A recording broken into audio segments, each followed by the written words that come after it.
start recording.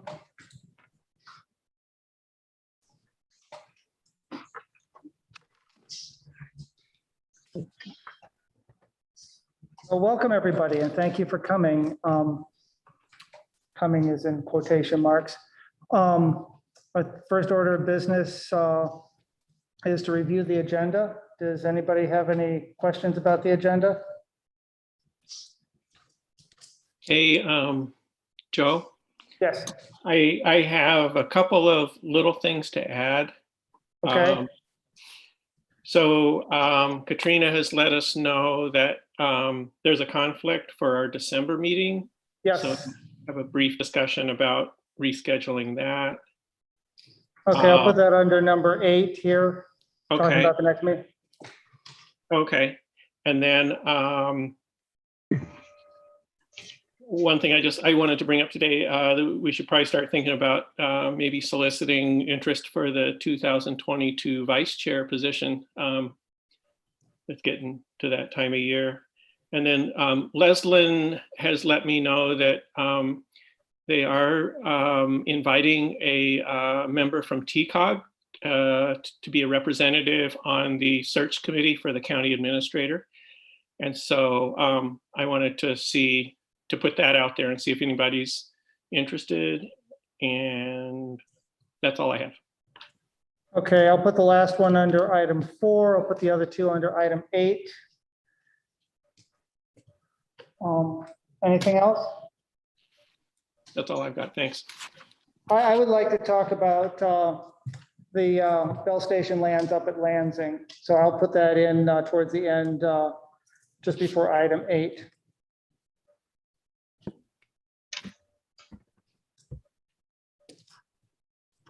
If there are no other changes, let's go on to minute approval. Has everybody had a chance to look them over? Anybody have any changes or adjustments they want to make to them? I thought they were phenomenal. I'd be happy to move them. So I hear a move from Joel, I'll second. second from Robert. Do we vote on this or do we just accept? Okay, everybody in favor? Aye. Hi. Looks like everybody. And do we have a report from county administration? Sure, I can give it, Joe. This is Okay, Amy Hendricks.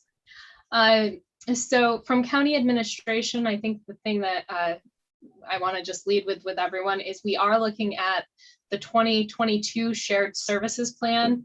We are a little behind on this plan. Last year, you may remember the governor decided that we didn't need to submit a plan. We followed a little bit of a different process. That has not been extended at this point. I don't know if the new governor is going to change on that. That will mean we'll need to convene the shared services panel for at least 2 times, if not 3 times. The panel representatives are all of the town supervisors or village mayors. We will be hoping to convene for the first meeting in September. I'm going to work with our staff to do that and set those. So there are 2 options with the shared services plan. The first option would be to convene for 3 meetings and put forward a plan. The other option would be to decide not to approve any plans in 2022. Some of our colleagues across the state are going with this option, stating that with all of the challenges brought by COVID and everything else, providing a plan at this time is not what they would like to do. Depending on the choice of the panel and having that first discussion, we will decide which route we want to go. The time limitation is going to be another bit of challenge. Whatever plan we put forward needs to be with the legislature, as well as all of the representative boards. It has to be 45 days minimum time for that body to review the plan prior to approval, which has to be done before the end of December. So there is a time crunch, but at the same time, if there are shared services that we are looking at in 2022, we may want to go ahead and put them all kind of on the table as we have done in the past and decide which services fit into that plan. So more to come on that, but I did want to let everyone know we are planning to convene that panel in the coming month. Thanks, George. George, you're on mute. Sorry. Amy, you said villages and towns. Is the city part of that as well? Yep, the mayor of the city would be a part of that as well. Thank you. Fire districts and special districts also get invited to those meetings. That's a decision, I think, by the county administrator gets to decide if those are included. We have in the past, and we probably would again.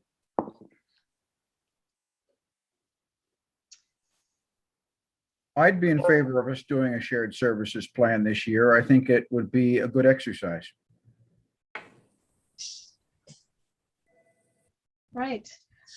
Like I said, more to come on that. Other county updates, as you all are aware, we are back in COVID world. I don't know that it has ever really gone away, but our case numbers continue to be high. I know yesterday was an over 30 case day, and we're right around the 160 to 200 level of active COVID cases. We'll be providing an updated report to the legislature on Tuesday evening two Tuesdays. I confused that next week we're still in August for a couple days. So the following week, there'll be an updated report that goes through what we're seeing, as well as we'll continue to push out press releases and other updates. So COVID is a big piece. And then Lisa is currently working on the budget for a September 14th launch of the county administrator's recommended budget. So those are some of the major tasks going forward with everything else going on. So that's my report for today. Thank you all. Thank you. Does anybody have any questions? Give me a comment, which is it's really good news that the county's willing to have a key card rep on the search committee for the county rep, county administrator. Yes, and that'll be our next item. If there are no further questions for Amy, we'll turn it over to, do we want a rep, and who would that rep be? Is anybody interested in being that rep? So, yeah. I'll just chime in here. When we first brought this up, I said, I would certainly be willing to be the rep, but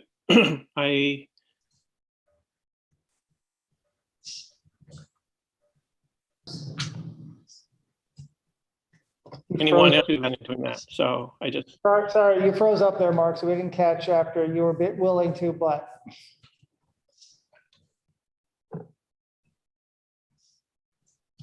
Maybe we don't want to hear his butt.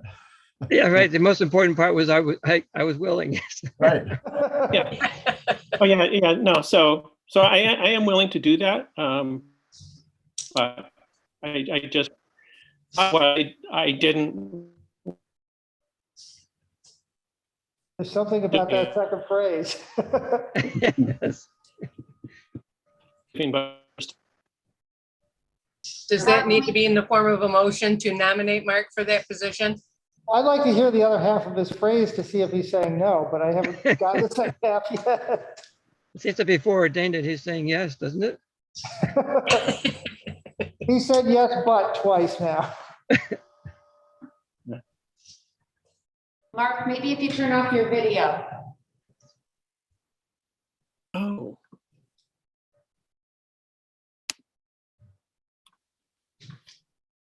So you're having trouble hearing me. Okay. Yeah. Yep.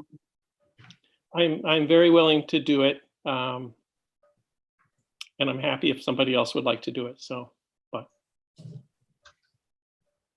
Do we need someone to move it? If so, I will move that Mark Whitmer be our representative on the county administrator selection committee. I will second that motion. Discussion? Is there anybody else interested at all? Now with such a fine candidate stepping forward. Well, I think Mark should do it. I mean, if nobody else wanted to do it, I would be willing to do it. But since I am technically on the ballot for legislature still, it might be a conflict of interest. So I think that Mark would be the better choice. Yeah. I think we could vote on it now, eh? Yes. I'm By okay with that. acclamation? So everybody in favor of Mark being our representative to the search Aye. committee? Aye. Aye. I didn't vote.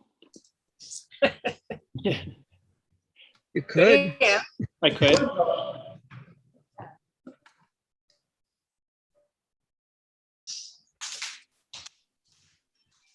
Thank you, Mark. You're welcome. Okay, and it looks like Gary Stewart's coming in just as his report comes up. Are you there, Gary? You're on mute. Joel Molina's coming in too. Yep. Okay. Joel may be the one to take the lead. Okay, so Joel and Gary, your timing's perfect. You came in just as we were ready for you, so. Wonderful. So I'm gonna hand off to Joel Molina to get us started. Okay. And we have our colleagues from Student Campus Life as well as Washington, and we hope to see Charlie Krasansky from Albany in a little bit. So Joel Molina, please. It's You're on mute, unmute, Joel. Joel.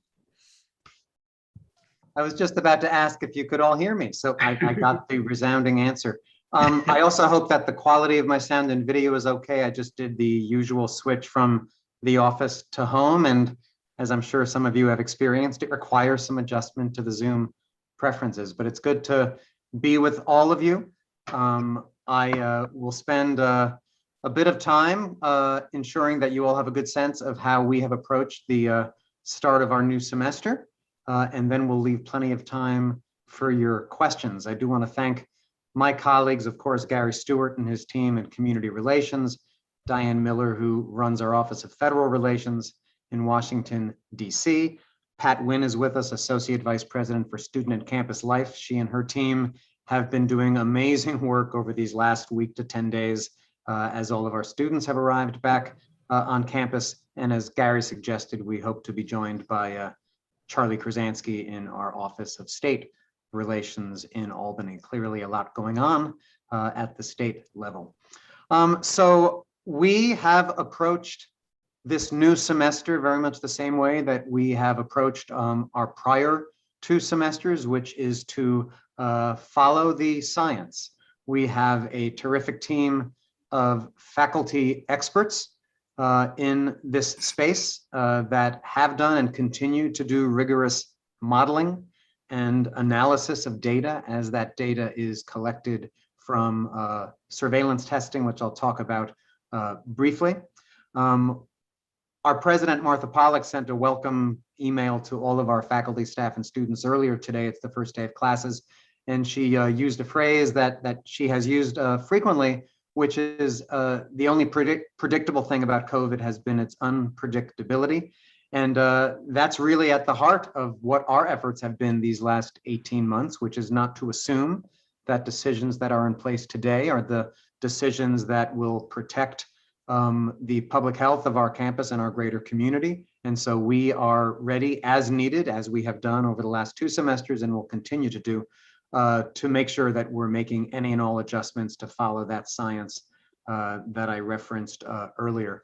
And the 3 areas that I'll touch on briefly that characterize our approach, and it's really based on that modeling, those 3 areas are vaccination, testing, and masking. I'll start with vaccination, and our vaccination rates are high. The vast majority of our students, 93%, are starting the semester fully vaccinated. Another 4% are partially vaccinated and await the completion of the 2nd dose or the 2-week waiting period after that final dose to be fully vaccinated. And just a very small number of students, less than 1% of all students, have requested and were granted medical or religious exemptions. Similarly, on the faculty and staff side, 97%, an overwhelming percentage of our faculty and staff are vaccinated. And so when you add this together, collectively, our on-campus vaccination rate stands at 96%. That is a significant achievement. This is a vaccination rate that is far above that of Tompkins County, which is at 68%, and statewide, the state of New York, which is at 58%. So that's vaccination. Testing is the second part of our approach, and infection rates, I'm happy to say, are low.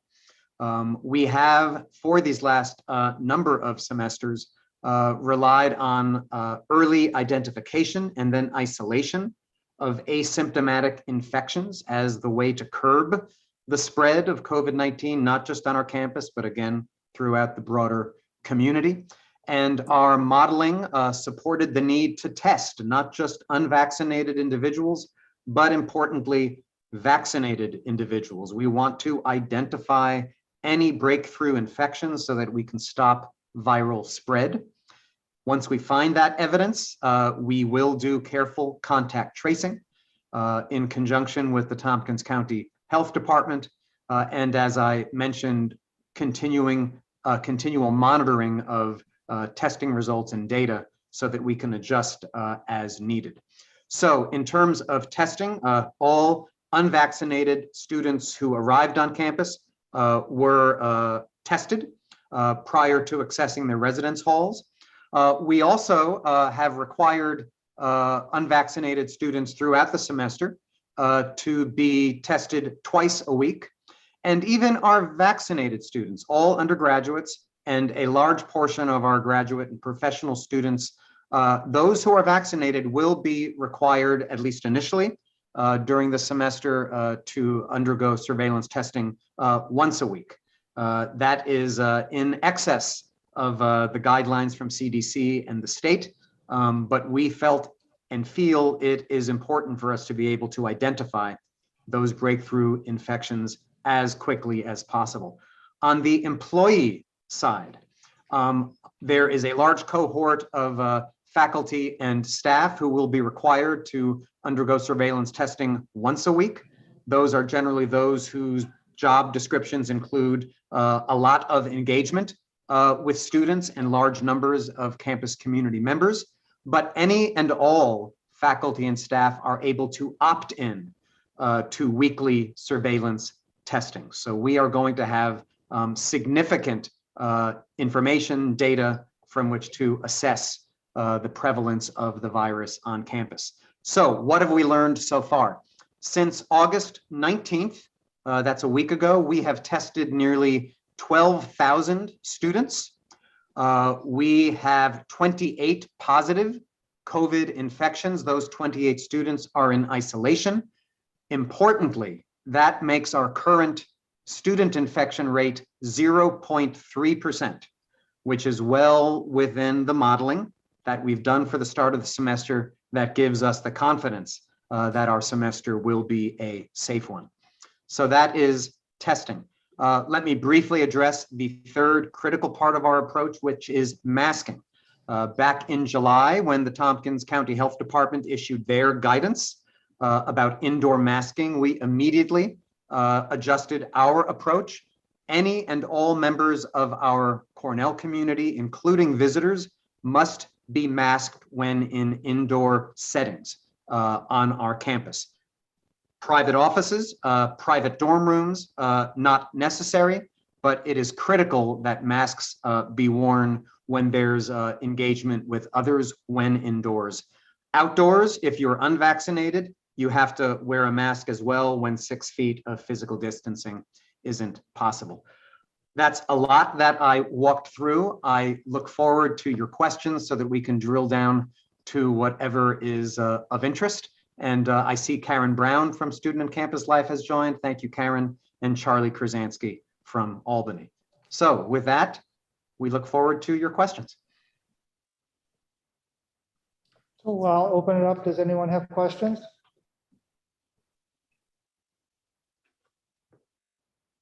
George? You're muted, George. Sorry. My colleagues on council say that there's a lot of parties going on in College Town and nobody's masked. And my question is, what's the status of interscholastic sports this year? Sure. Well, those are two questions. First, the parties that you and others have observed are fully compliant with our regulations. These are vaccinated students who are not required to mask when outdoors. Secondly, with regard to scholastics, the Ivy League is embarking on a fully in-person fall season, and we will look forward to Cornell doing exceedingly well in all of our sports. Will people be able to come to the games? I'm going to turn to Pat and Karen. I believe the answer is yes without restriction, but Pat and Karen? As of now, the answer is yes. We're going to continue to monitor what's happening in the community and may have to switch gears. We had a long conversation last night about homecoming and about the fireworks display. As of this moment, it's back on as a public event. So, you know, it's going to be, I really think the semester is going to be a lot of looking and relooking at what we're doing and making adjustments as we need to, just to keep everyone safe. So for now, the answer is yes. Thank you.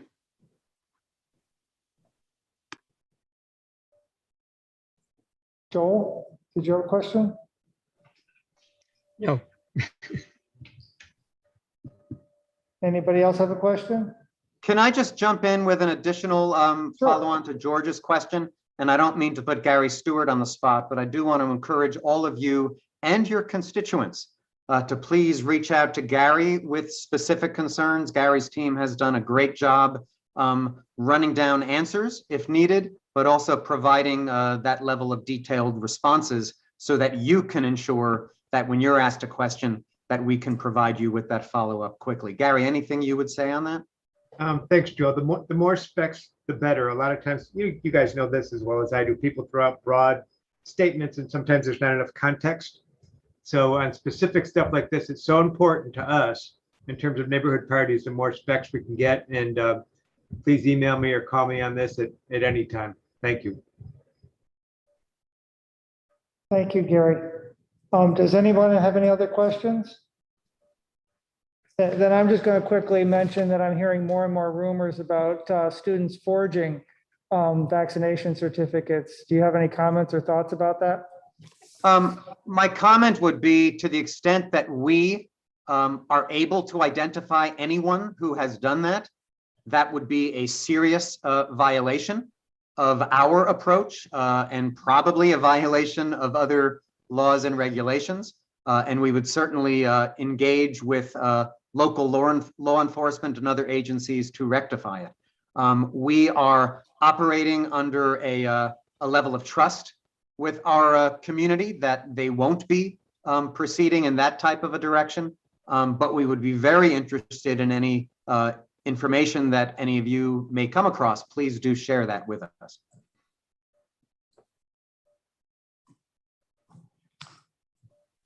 Does anybody have any further questions?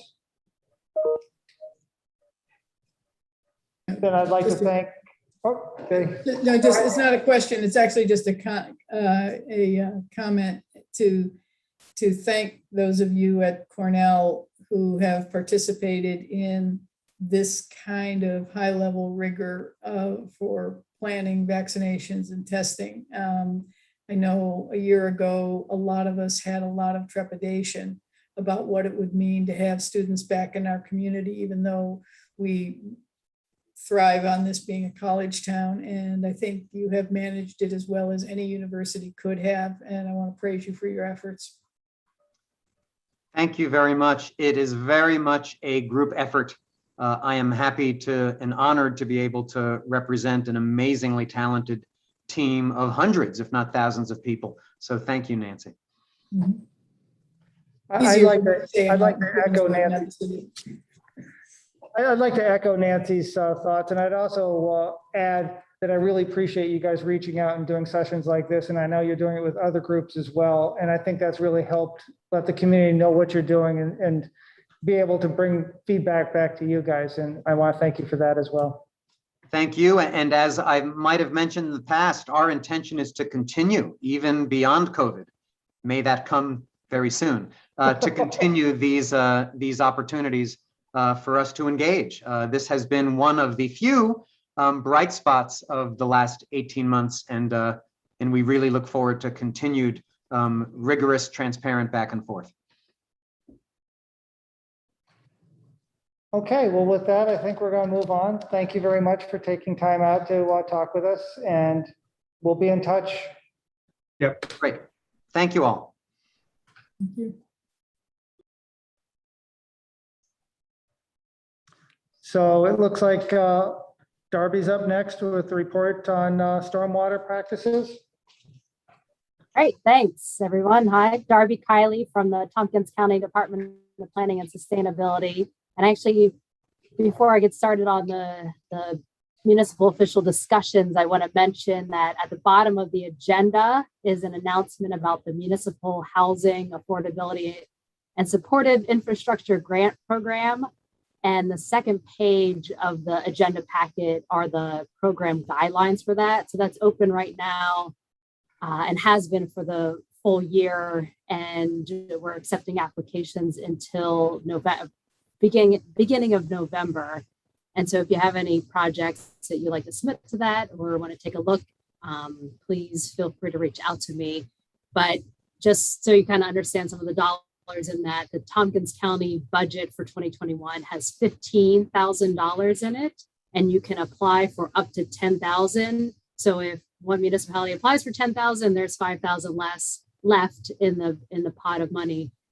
So it is a first come, first serve. We haven't had any interest in it yet, but want to pitch it again if anyone's looking to have assistance in applying for grants for housing or infrastructure projects. And so I just want to quick make that announcement. And again, my contact information is at the bottom of that if you have any questions. And then just this is more of an announcement of more things coming up this fall. Is last year when Joan Jerkowicz came to talk about the municipal planning assistance program, she collected information, so she's here to do that again today. And a couple of the ideas that came back at that time were to talk about some stormwater issues and stream buffers. And so what we've had a little bit of time passing this year on some other projects. So what we're going to start doing is planning a couple discussion times for this fall to talk about those two different issues. So the idea would be that we would have a couple short presentations in these municipal official discussions with you guys, your elected officials, but then even planning board members or others who might be interested in the topics. And for the stream buffer one, we're thinking about having like the town of Ithaca, town of Ulysses that both have stream buffer regulations. Just give a brief overview of what they've been doing and how they do it, and then open the floor up for a larger discussion on answering questions and what kind of issues people might be seeing with those, and just how can we get more municipalities to adopt stream buffer regulations. So that would be one discussion time that we would schedule.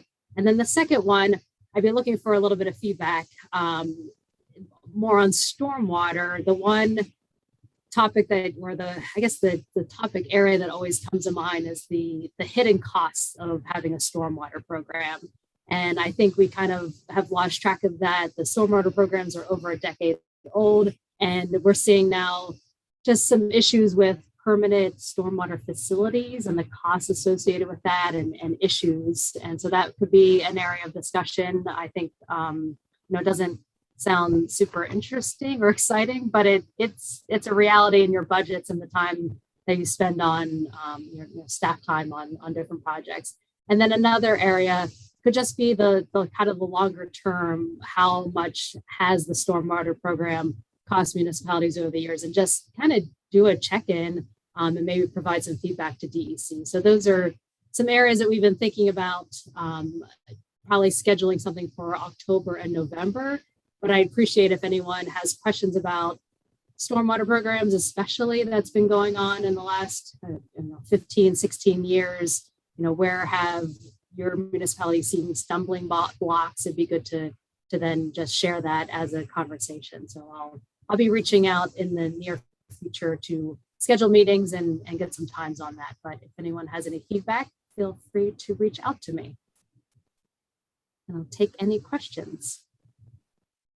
Thank you, Darby. Is there any questions for Darby? See, George, you're on mute. Hi, Darby. Thanks for coming and talking to us. We've talked a lot about ditches. And earlier this summer, state crews were redigging the ditches on Route 79, Mecklenburg Road, and they were digging them halfway to China. So how do we get them to stop doing that? That's something we don't have a lot of control over, but I can add that there are a couple different groups and entities really starting to, I was going to say dig in the ditches, but that sounds like a bad pun. Get into the issue of ditches. But the problem is, we don't have much control over the state, but maybe as we do some outreach locally, and we've been working with Cornell Local Roads, they can try to pass the word on to state DOT as well. But that'd be good. That's a good conversation to bring up, how to get the state to not overdig their ditches. That is, I don't know, I feel like we say that at least once a year, every year, for how long? Yeah, it's important. Go ahead, George.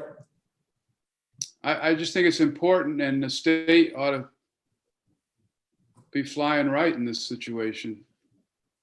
Right.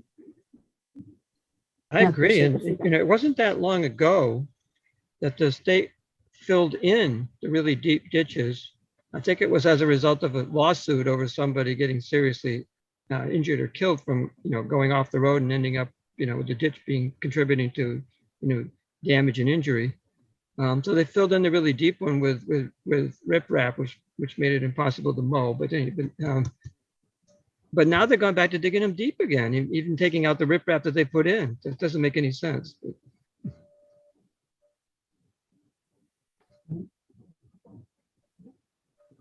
Other questions or comments? Mark? You're on mute, Mark. Yeah, I totally agree with the gist of this conversation. It's frustrating. It just feels like there should be some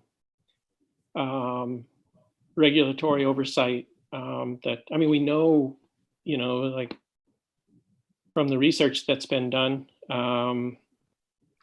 by Rebecca Snyder and everything, we know what the best practices are, and it just seems like we should be able to guide, there should be guidance for those crews for the proper management of ditches. And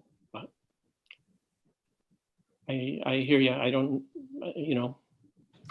and I've wondered about, can soil and water provide that? And you said Cornell Local Roads, same thing. So I agree.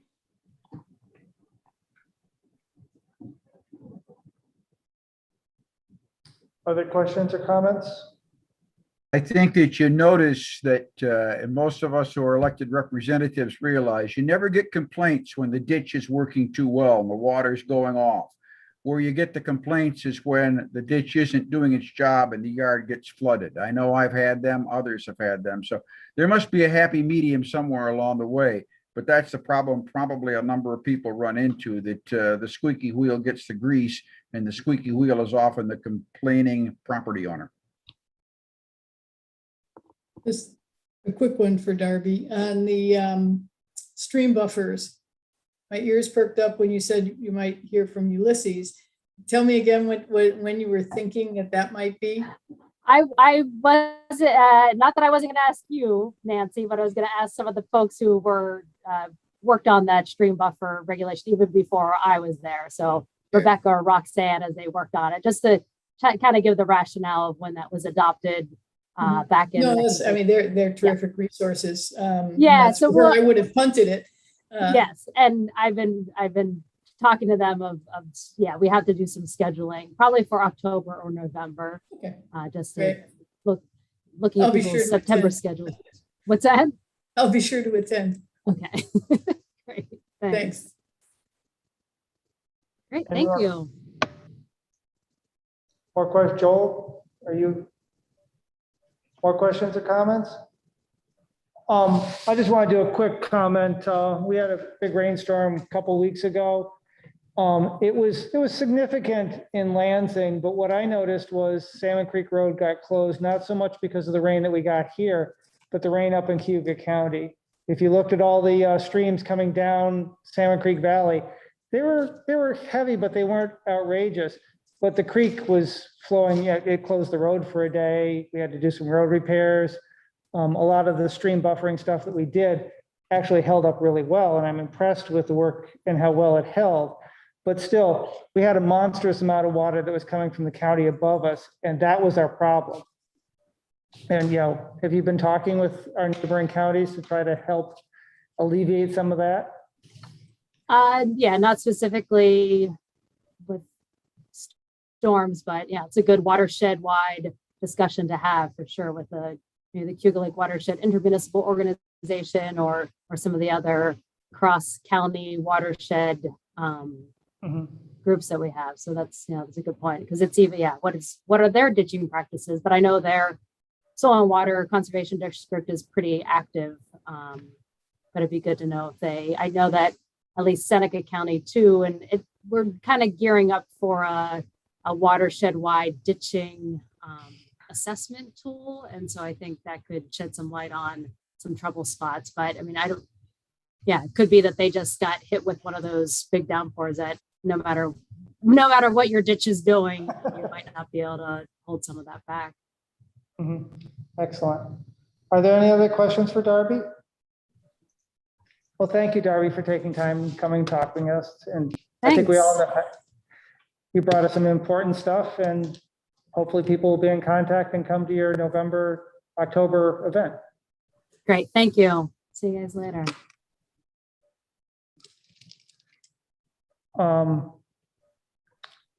So up next is Joan Jerkowicz, Municipal Planning Assistance Program Guidelines. Yeah, hi, everybody. Good to see you today. This is our third year of having the Municipal Planning Assistance Program in sort of its current approach. And this is just more of a reminder than anything else that we'll soon be sending out a call for ideas for next year. You'll notice in the agenda package, the deadline will be November 1st. And as in previous last couple of years, you can kind of suggest any number of things. So it's not like you're limited to one thing. Our service. You froze up there.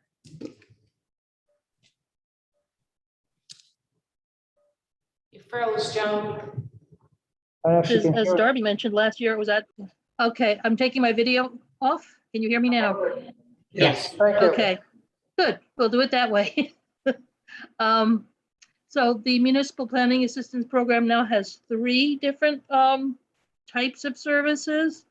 One of which, as Darby mentioned, came out of our discussion last year, which is asking us to kind of organize opportunities for municipal officials to get together and discuss a topic among themselves, where our role is not to lead the discussion or give a big presentation, but rather to convene the meeting and let you all talk amongst yourselves.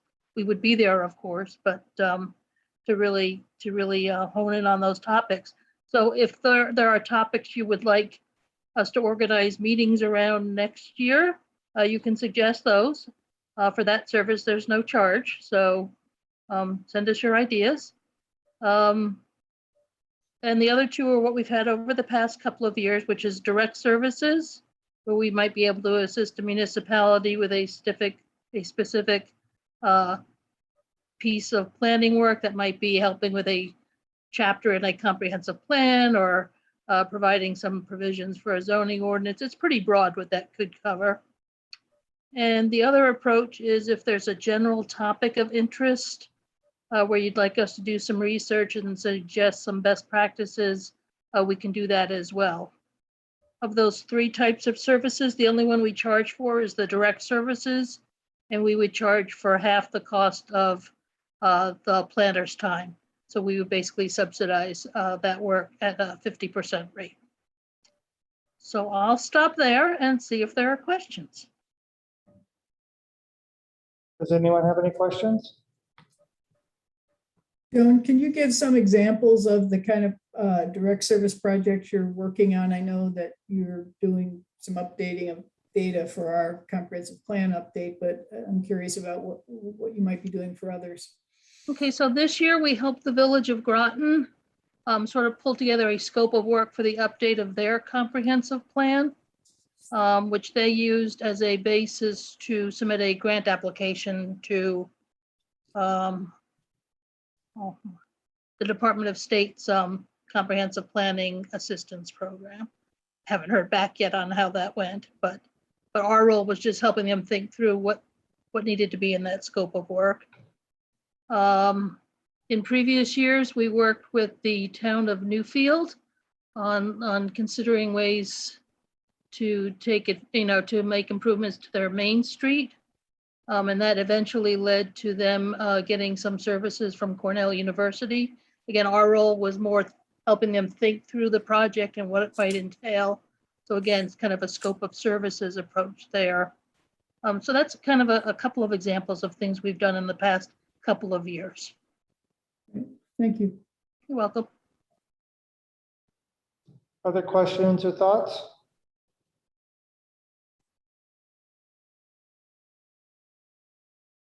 Okay, then I guess we'll move on. Thank you very much, Joan. Thank you for your time today. Thank you. Subcommittee reports. Energy's the first one up. Rod, do you want to give a report? Sure. So I think everyone knows it's been all about community choice aggregation.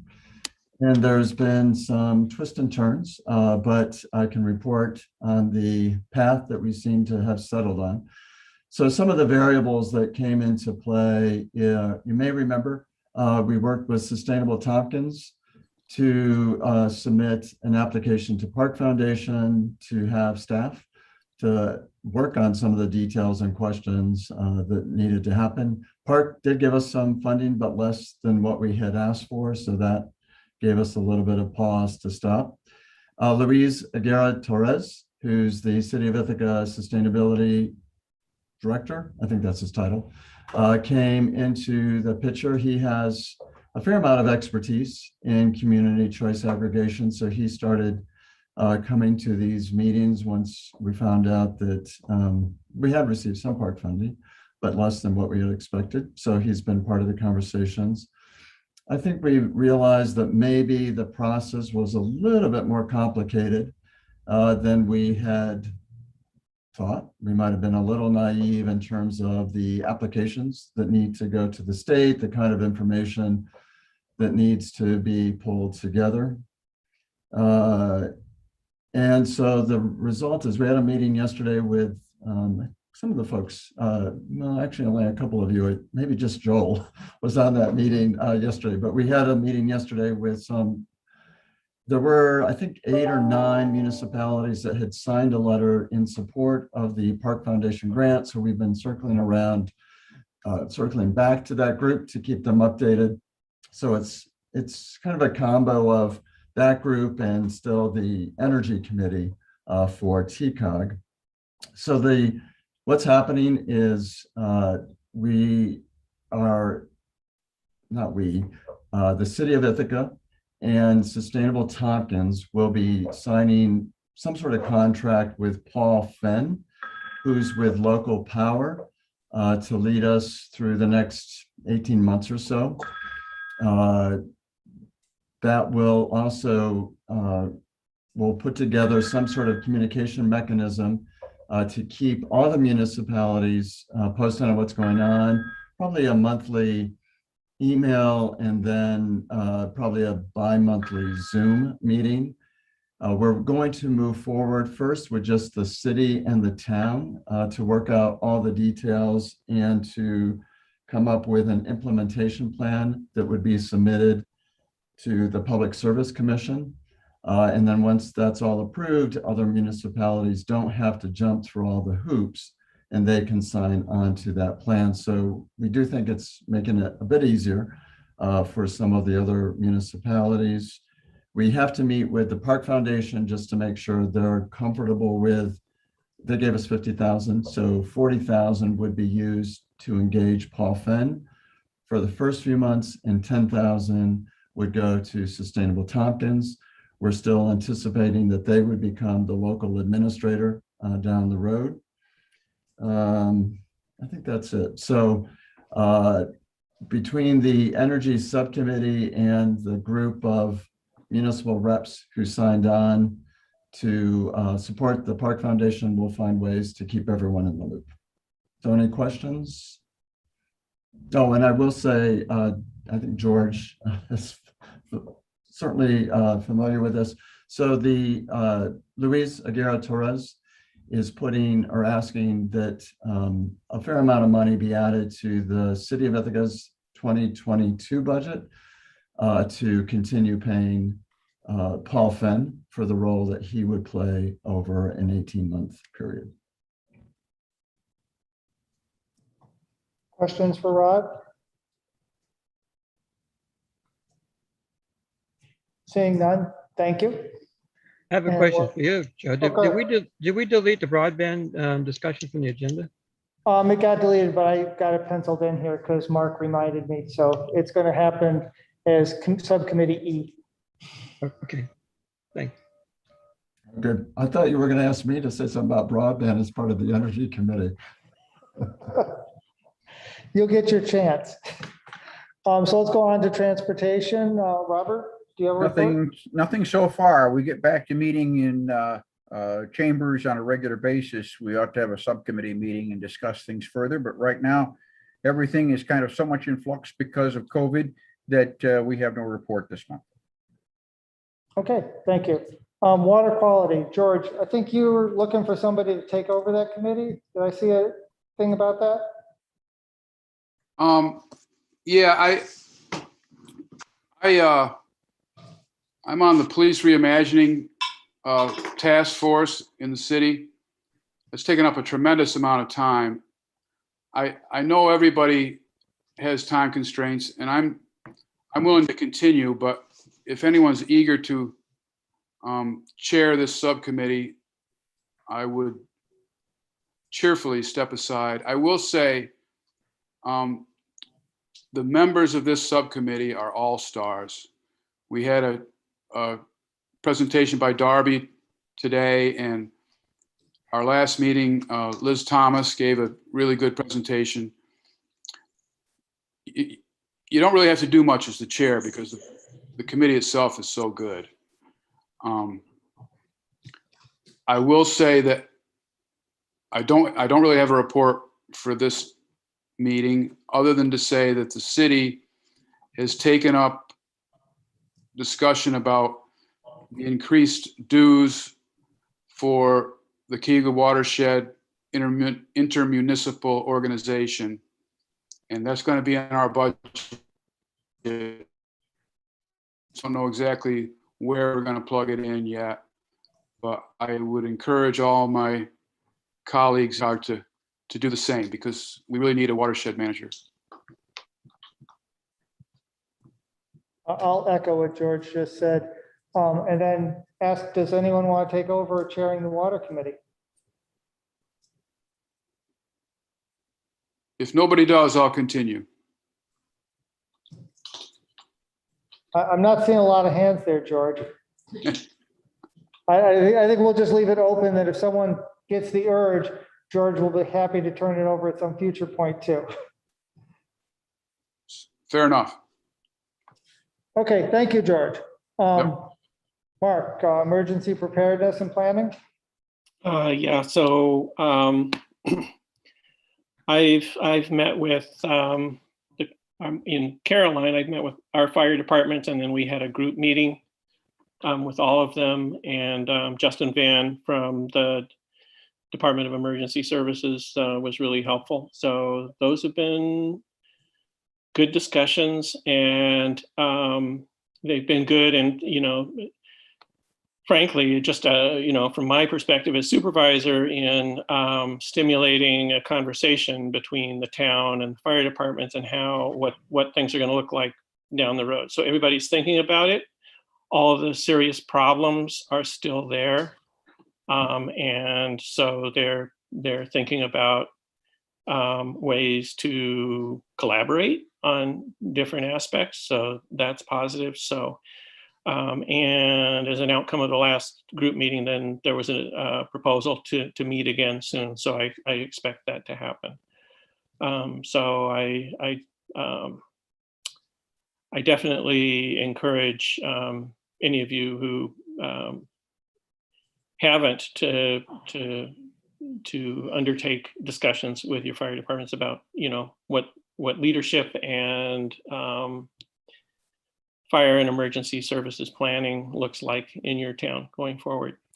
So the other part of our group's work has been, it's really Rorden's brainchild. And so I thought I'd ask him to say a few words about the recent discussions he's had with legislators. So, Rorden.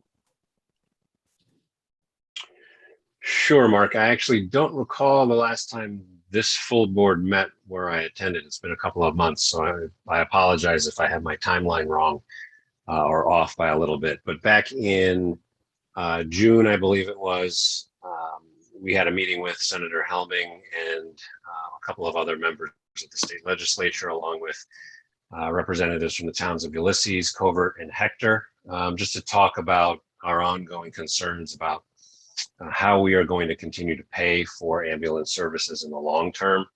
I know that the village of Trumansburg, for instance, we have a meeting next Monday with the towns who contract with us for service, where we get to break the bad news of what our budget is going to look like for next year. In that meeting, we will be providing some information on the expansion, the de facto expansion of our coverage area by virtue of increasing mutual aid calls well outside of our district. So I don't have a map handy to show everyone, but essentially Trumansburg EMS, and I would believe this applies to many other municipal departments, we're essentially covering the entirety of the town of Ithaca town line north to Waterloo. Now, it may only be 50 or 60 calls north of, say, middle of Seneca County, but that's still 1 to 2 a week. So that was kind of the gist of the conversation. What can we do to impress on Albany the need for them to take seriously that rural EMS services need some type of assistance? Since then, I had a very interesting Zoom meeting with Assemblymember Kellis, and I hope I can remember their names. Assemblymember Thiel from Long Island, he's the chair of the Local Governments Committee, and Assemblymember Magnarelli, I believe it is, who's the chair of the Transportation Committee. He's from Liverpool. And I basically gave them my pitch. Emergency services, particularly EMS, are necessary, and we need some type of assistance from Albany, a la a CHIPS style model of funding. And they listened. They were very, very interested, very attentive, but then also very to the point, where they said that there's 3 problems that we have as local municipalities, especially in kind of rural upstate New York. Problem number 1 is we have to figure out how much we're actually asking for. What would this cost be? Second, we have to figure out how to pay for it. And this meeting was 6 weeks ago, so the universe has changed since then. But they said that at that time, they indicated that any bill that was passed in Albany, even if we knew how to pay for something, if it benefited a local municipality in any way, it was DOA on the governor's desk. Now we have a new governor who was once upon a time a town board member herself. So I'm hopeful that that sentiment has shifted. So there's a dialogue that's ongoing. I continue to try to hold meetings where we try to get blood from a stone in the form of more assistance from Albany. There is something that I think may be interesting to this group, aside from EMS, that came out of that meeting with Thiel and Magnarelli. There was a bill passed at the end of last session, which would, the gist of the bill is that they want to restructure the formula for AIM. They did not expect Governor Cuomo to sign it. I'm assuming they're hopeful that Governor Hochul will. But one of the things they suggested was any services that we are looking for more assistance out of Albany for, such as EMS or anything else, that we begin to have conversations with our legislators about how that AIM restructuring might actually be calculated. Can we divert AIM funds towards specific services for specific municipalities that offer it? And so that's basically the gist of where things stand. Ongoing talks. The outgoing Congressman Reed is scheduled to make a visit to Trumansburg here in a couple of weeks, where I'm going to try to see if we can get him to spend some money in our area in the next 15 months before he rides off into whatever sunset he's riding off to. And so I'll keep this group apprised of anything that I learn. Okay, any questions for Roden? Well, thank you, Roden and Mark, for your presentation. And we'll move on to broadband. I'm not sure who's going to be the presenter on that. Everybody got the county's letter talking about how they're changing their approach to the broadband issue. Have people had a chance to read it? Do people have any thoughts or questions? My only thought is I wish they kept us in a loop a little better. I was waiting for a broadband committee meeting that never occurred. And I can understand the reasoning of the planning department and what it was done, but I really kind of wish that this had been communicated to us a little sooner, that they were going to pause the Fujitsu study. And I have a question as to how much of that Fujitsu money, it was $80,000, I think the county allocated. How much is that, how that has been spent? And is that money possibly, you know, money down a rat hole that we're never going to see any benefit from? Mark? Yeah, I also wish that I would have liked to be updated earlier.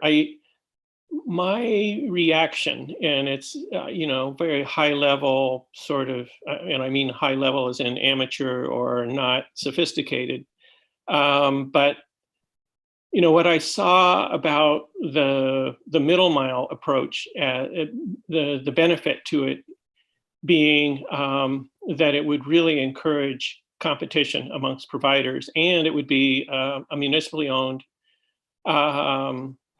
utility that would provide payback over time.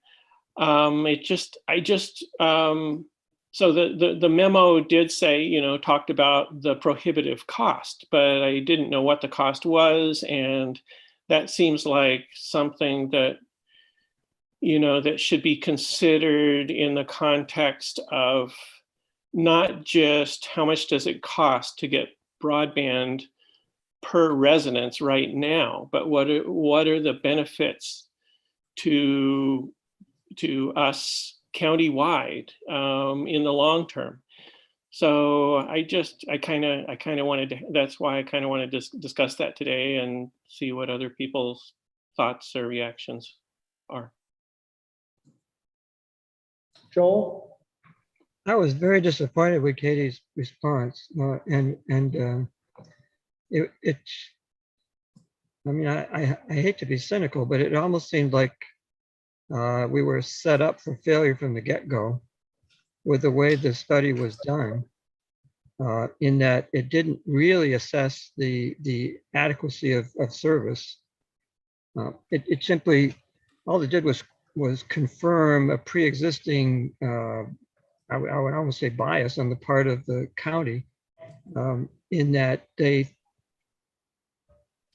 now maybe this is going too far to say that they didn't see the need or the desirability even of extending service to unserved parts of the county when it was already adequately addressed where the population density was higher. And and in truth, I mean, nothing short of an alternative that was comprehensive would have addressed those needs. But having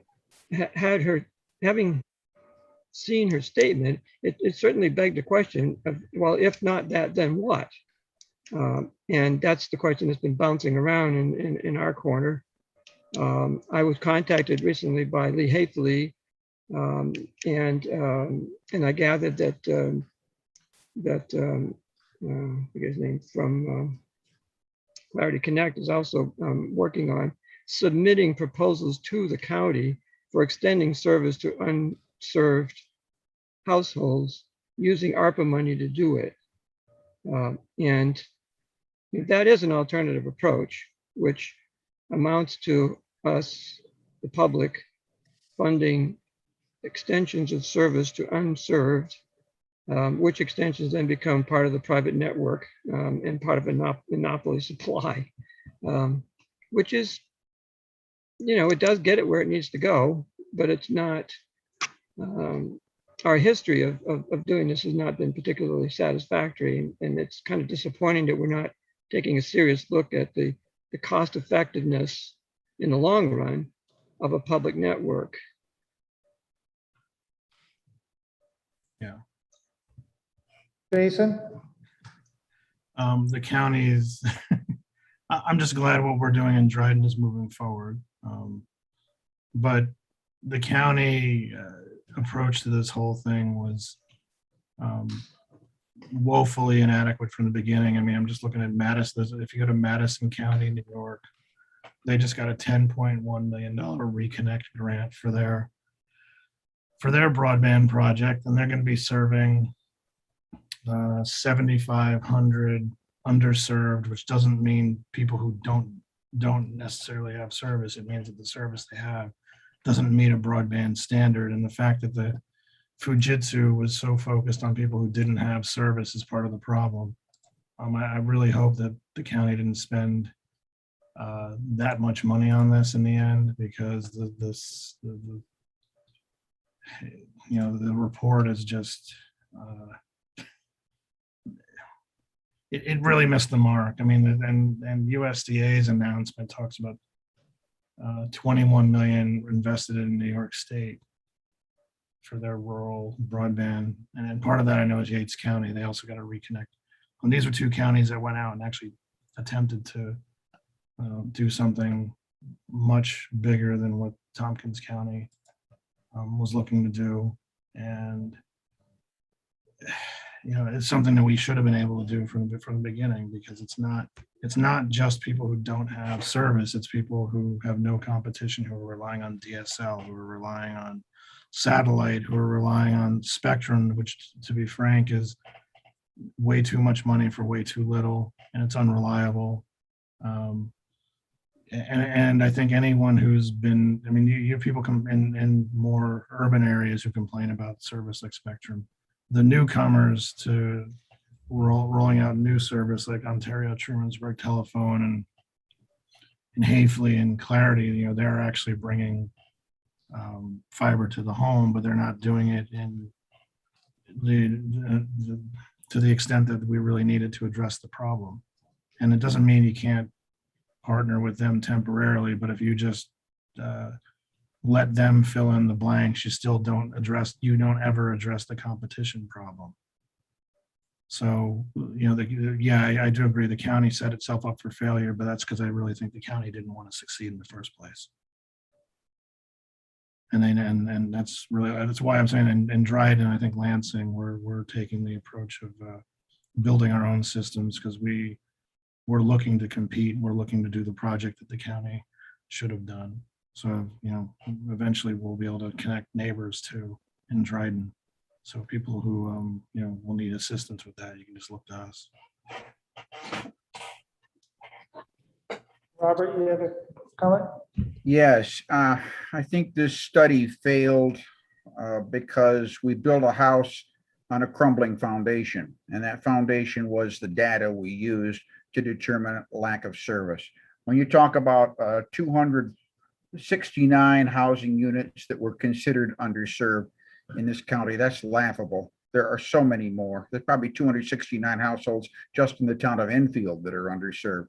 You've got to quit relying on that census block data. And if we do any new study, if we do use ARPA money to decide, well, we're going to do a new broadband study, the first thing we have to do is get reliable data. We've got to, even if we have to, as town board members, go out in our car and look and see where the cables run. We've got to know what houses are served and what houses are not, and ignore the census block data. And I hope that we can salvage this. I hope that all the towns can benefit from something. I hope that this wasn't totally money lost, and I hope we can do something with it, maybe with the ARP money. But I really think this is got to be a priority for us. It's just that this Fujitsu study, I think, was the wrong way to approach it. Yeah. Let's Nancy and then Rod. Yeah, I signed on to this meeting a little late and may have missed what Amy Hendricks was saying about the county's use of ARPA. But this morning on the COVID call, she was saying basically they were putting 75% into their capital project and 25% into community project. And it seems to me that it would be helpful for them to hear in a sort of organized way from us that having a chunk of that discretionary money of their money, the county millions dedicated to broadband, is one of the things that should happen. And I'm not quite sure if there is, I mean, they've clearly seen an organized effort with us on the front end saying we wanted to address the problem. And we committed to this study as what we thought was the part of the solution. And if that's not, then making sure that they hold on to or earmark some of that county money, county ARPA money for broadband seems like something that together we could a message we could send. That's it. Rod, you want to go ahead? We knew that Nick couldn't be on. We decided to have this conversation today because we knew it was timely. I know that Henry's on, but I don't know if Henry's been that involved from the county on the broadband. It seems like and I know Katie and Nick have heard some of this, but it seems like, Mark, I don't know if the goal or Joe to write a letter summarizing all these comments and sending to Katie. Seems like that would be in order. Well, that was going to be my next question, is where do we want to go to from here? Do we want to make a statement as this group? I mean, I hear a lot of disappointment. I share in that disappointment. What do people want to do? I would be in favor of going ahead with that. With the joint letter, I think, because individually, I don't think we have any influence. Nancy, you say a letter, are you referring to something coming from TCOG or something coming differently? I was thinking of a TCOG letter. I think that's what Rod was alluding to, and I support that. I don't think we're going to be able to write one right here. I think that there's too many details. Thank you for not trying that. I'm watching the clock and saying we aren't going to do it in the next 20 minutes.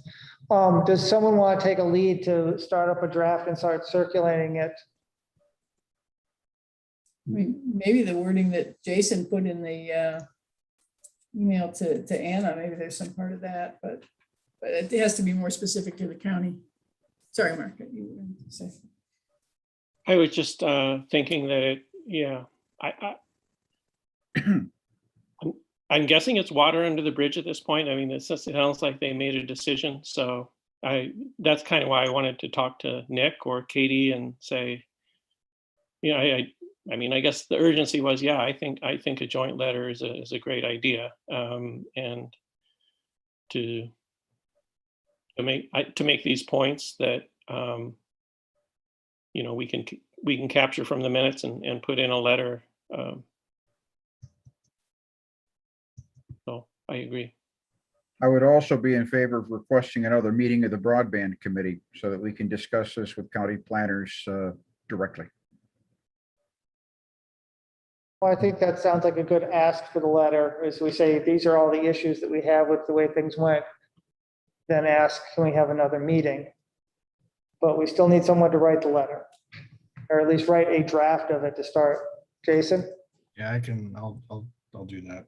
I'll try to get it done a lot sooner than I got the Hannah letter done. But the other thing that Katie, what really bothered me from at least our town's perspective, and I wrote to Katie once I saw her email, is that it seems like they're looking to give money to companies again. And in Dryden, at least, I would hope if they're going to give money to anybody, they would give it to our town project. But I'm going to be extremely unhappy if the county even considers giving money to a private company at this point in the town of Dryden, and I would expect them to not do that in Lansing either.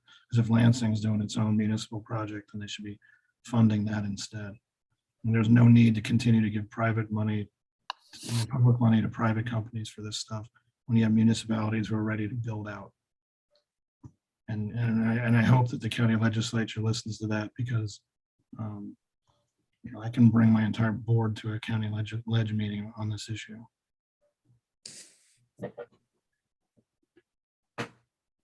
Joel? When we got into this in the first place, Anna Callis was instrumental. She, spent a lot of time investigating this whole situation, and came to the conclusion that a history of ineffective measures indicated that what was wanted was a municipal dark fiber network, and the thrust for getting the money for the study was to provide the background and justification for doing it, but that the overall direction of it was simply as a prelude, ground setting, if you will. That I think the need didn't go away just because the study wasn't well conducted.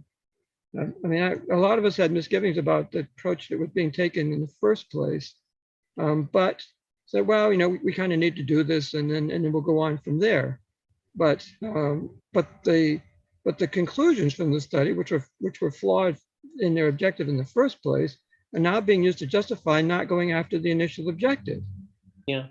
And that's the problem.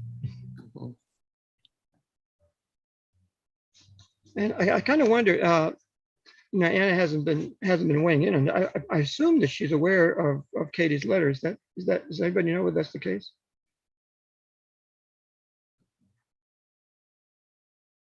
I don't know. I don't know if she's been kept in the loop or not. She's, of course, been quite busy with a lot of other things right now. No doubt, but she was very invested in this process and this direction. Not that I think that she would necessarily, because of her current position, have a whole lot of influence on the county, because she's no longer a member of the legislature, but I do have to wonder. Well, looking at the time, I'm going to suggest that we let Jason draft up something and then circulate it among the entire group so that people can comment and make changes and stuff. And let's see where we can go from there. Does that sound fair? That sounds like a good idea. Yeah. Is there a mechanism for finalizing it and sending it? I think it can only be finalized at our next meeting. Yeah, okay, that's what I was afraid you're going to say. I don't see a procedural thing that works another way. Yeah. I would like to have a meeting of the broadband committee before our next meeting. I'd like to have it sometime in September, preferably. Well, I guess we could, as a group right now, ask the county to convene the broadband committee for a final discussion or another discussion. Do people want to move in that direction? If we need a resolution, I'd move that. I'll second that. I'm wondering about the letter. If we can just, so Jason's going to write a letter. I think I'm going to like it. And so, if we could just finalize it by email and then get it sent, so that I think time is of the essence, kind of. I think it'd be nice to Is that possible? Is that acceptable? Yeah, I so, think, I think the only way you could do that would be for it to be signed by members of TCOG, not by TCOG itself. So I think as individuals, we could sign such a letter, but to have it come from TCOG, I think it has to come from an actual meeting.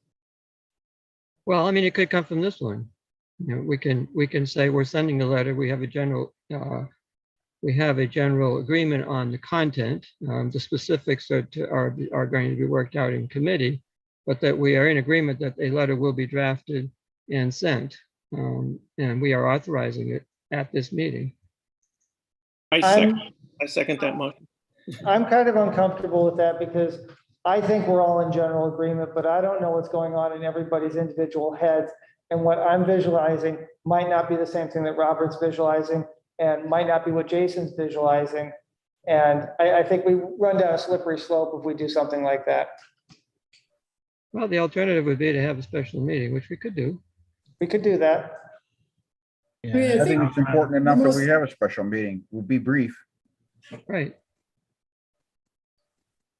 Nancy, did you say something? No, I was just thinking that the last time, I think a recent time when we were doing a letter on behalf of TCOG was related to the requesting the state legislature revisit and revise the open meetings law. And I know Mark, Caitlin Rorden and Mark, I think Mark ended up doing the authoring and sending it around. And I don't know whether I think you asked people to give you feedback about whether that was okay. Mm-hmm. And we did, and then you sent it, but I don't know whether there was a final vote on the final version of the letter. I also sent that letter as TCOG co-chair. So, Don't we have that letter as our next item on the agenda? Or do we have a letter?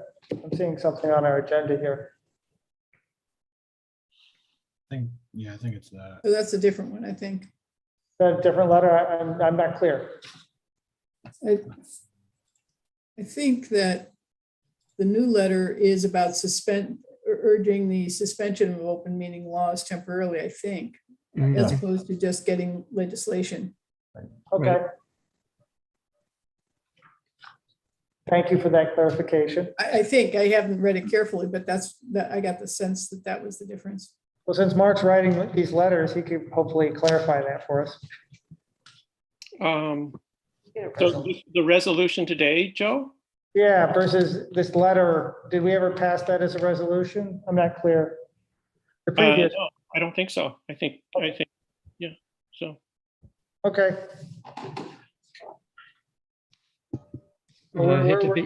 I hate to pick nits, but that the motion on the floor is not about that. It's Robert's motion. Right, we're just seeing whether we have a precedent of doing it another way. Yeah. And I'm looking at the clock, it's 4:20. We've got a couple more items that are important to go over. How do people want to move forward? We've got a motion to just let Jason write a letter, let people edit it and approve that. What do people want to do? Do they want to move with that, or do they want to go towards a special meeting, which was the other alternative I heard? I believe the motion on the floor is to have request an additional meeting of the broadband committee. No, that was one point in the letter, I think, unless you want to separate it out as two separate actions. Robert made the motion, so let's let him clarify what he moved. Yes. Well, let's move to urge a special meeting of the broadband committee to discuss the latest developments and the memo from the planning commissioner dated the 6th of August and the ramifications of that. That's what I move right now. Okay, I heard a second, but I'm not sure Joel seconded. Yeah, I seconded it, and I thought that was what I was seconding it. Okay, I just want to make sure you're seconding what he just said. So do people want to discuss that, or should we vote on it? Just vote. I'm ready for vote.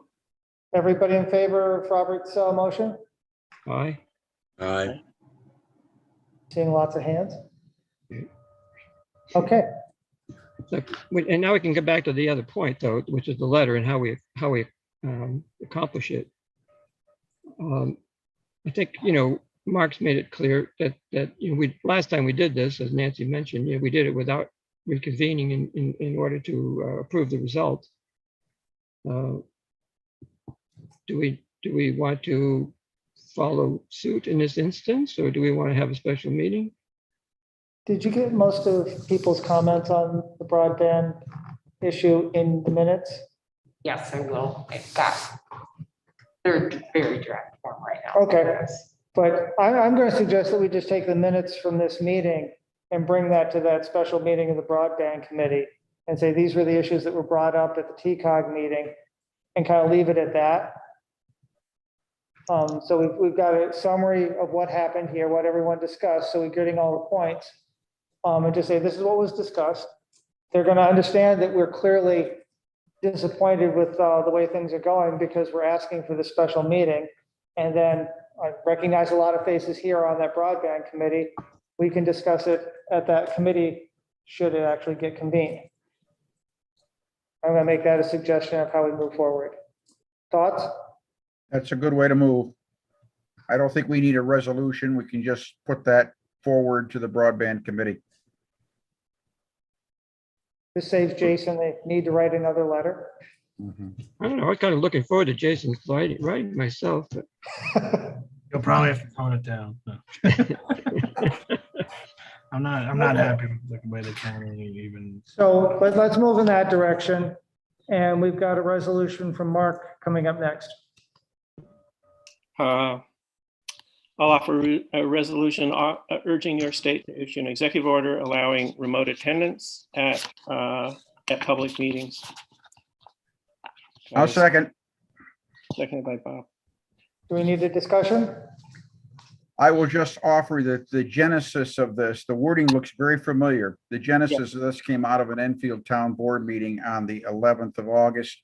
We'd met for about 2 hours. It felt like it was 90 degrees in the room. We were all packed in like sardines, board members about 2 feet apart, and we were getting daily reports that the Delta variant was getting worse and worse. I don't like virtual meetings, but in this case, with the pandemic showing a resurgence, I think it's a necessary step. The state legislature probably will not consider the measure we passed at the last meeting until next year, we were told. That I think came from one of our county legislators. So I think this is something that would get us through the end of the year with an executive order that would allow us to meet virtually until we get a better handle on this pandemic. And that's why we adopted it in Enfield, and Lansing picked up on it. And I'm glad TCOG is picking up on it today. Yeah, and Ulysses just adopted it this week too. Yeah. Yeah, thank you, Bob. That was very good. And we also have it on deck for Monday night at Caroline Town Board meeting. So Amy passed it last week. I'm pointing out the clock running quickly. I think we're all in agreement. Can we vote on this? All in favor? Aye. Aye. Aye.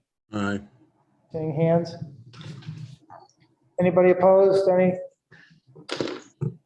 Then we're going to move on to what I added on, which was, I'm not sure if people are aware, but the forested area north of the power plant, known as Bell Station, also known as Nut Ridge, suddenly got put on the market for auction coming up in the next couple of months.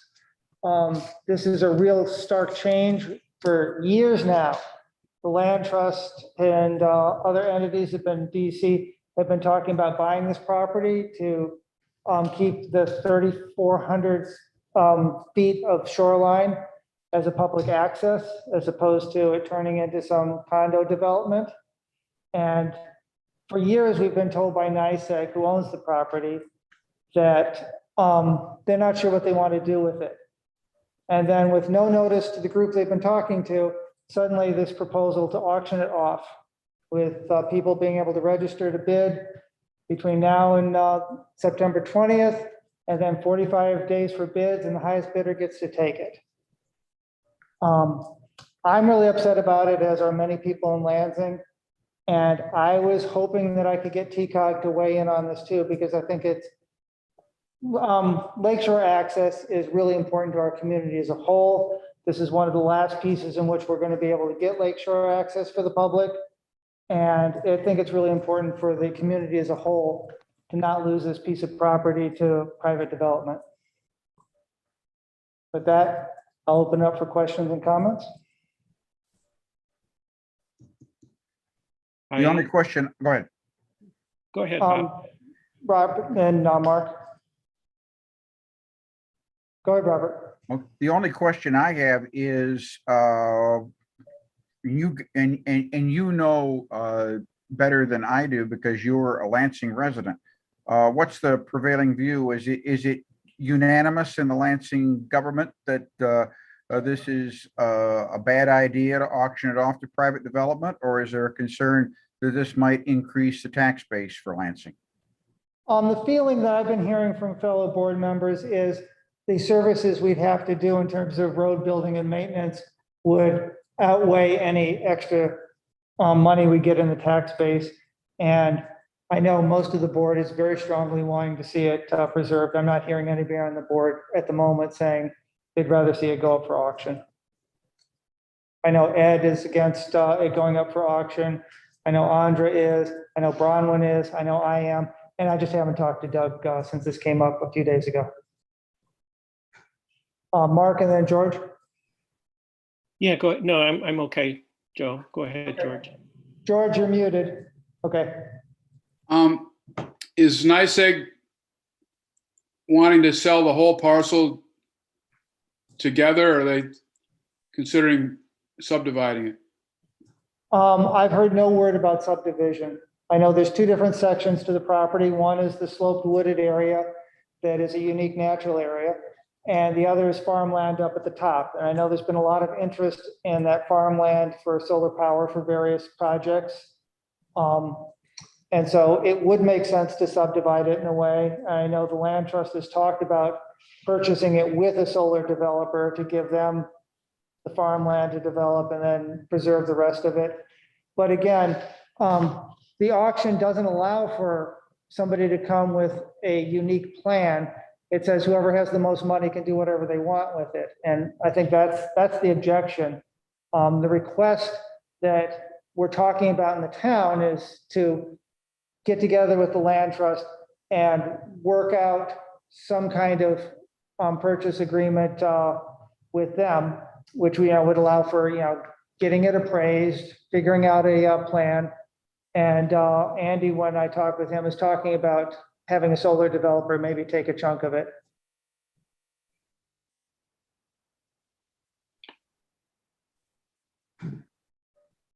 Or a farmer. Or farmer. I think that route opens it up for possible different scenarios. The route that we have now doesn't allow that. And I think that's one of the biggest problems is who knows who's going to come in with some bid and how much it would be. It just takes all planning off the table, and it just says whoever has a lot of money can decide what happens to that piece of property.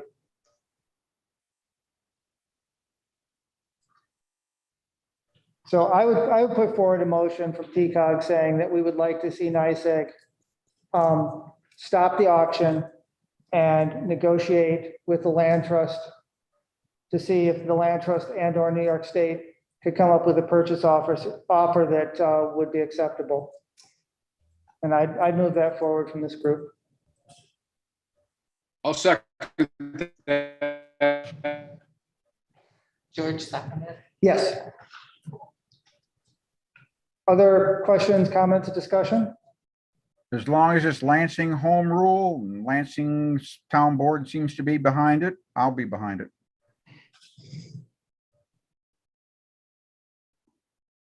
I think it's a great idea that, first thing I noticed when I arrived in this area was how difficult it was to get lakeshore access. So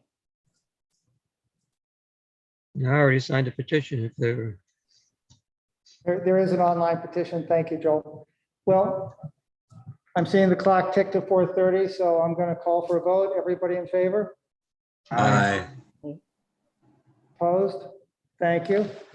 So we got a couple of important things, and I think the one I want to start with next is the December meeting date. Apparently, this room is unavailable on our typical December date, and so there's talk about moving it to one of the two Thursdays beforehand. I think there's three. Yeah, we have December 2nd, which is a Thursday, available at 3 o'clock. And there's also December 8th, which is a Wednesday. No, that's not available. It's not, No. sorry. Okay, so December 2nd, has anybody got a problem with December 2nd? Let's put it that way. Well, here's a question, though. If we meet by Zoom, does it matter that the legislative chambers are unavailable? We need to use it to. This is the Zoom. Oh, So yes, it does matter. So given that, I'm going to put forward a motion that we move the December meeting to December 2nd. Can I get a second on that? Second. Second from Mark. Further discussion? I'm trying to move this meeting forward. Everybody in favor? Aye. Looks like we moved the meeting date. Thank you. So the only thing it says here is next agenda items, code enforcement update. Other items that we need to add to the agenda? To 2022 leadership. That was the other thing that I forgot to write down, or we need to find a vice chair for our 2022 season. Linda has her hand up. Okay, Linda?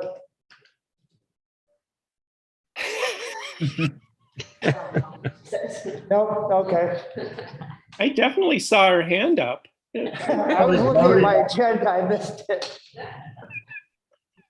We could volunteer Michael, who doesn't appear to be in the picture at the moment. Do not stop. Okay, I'm not seeing a lot of volunteers at the moment. Let's keep that in mind and discuss it. People can send us agenda items over the upcoming weeks. Anybody have anything pressing to add before we adjourn? I guess one thing I would, maybe I missed it in the discussion. Who is going to contact Nick to schedule this meeting, the broadband committee meeting? I've already been in contact with Megan. Oh, okay. So. Great. Okay, thank you. Awesome. Thank you. With that, thank everybody for coming. Okay, thank you. Thank you. See ya. There. Thank you very much. Very good. Only 4 minutes after. You got